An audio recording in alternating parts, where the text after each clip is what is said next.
না, সবাই ঠিকঠাকই লিখছে, কিন্তু আজকে চশমাটা নিয়ে আসতে ভুলে গেলাম। চশমাটা পরলে একটা আলাদাই ফিল আসে, সবাই একটু আলাদা রকমই ভয় পায় আমাকে, ভাবে খুব রাগি রাগি স্ট্রিক্ট লাগে। তার ঠিক আছে, চশমা পরে যেতে কি হয়েছে, এমনিই চালিয়ে দেবো। একটাকেও দেখি না এদিক ওদিক করতে এক্সাম হলে। না, এই কোয়েশ্চেনটা কিছুতেই পারবো না। এই বৃষ্টি, একটু এই কোয়েশ্চেনটার আনসারটা বল না। আরে বাবা, বলতে না পারিস? প্রশ্ন দিচ্ছি, লিখে দে।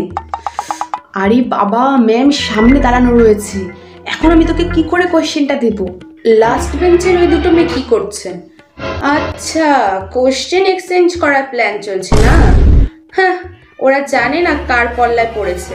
আমি চোখ মুখ দেখলেই বুঝতে পারি যে তারা আগে কি করতে পারবে।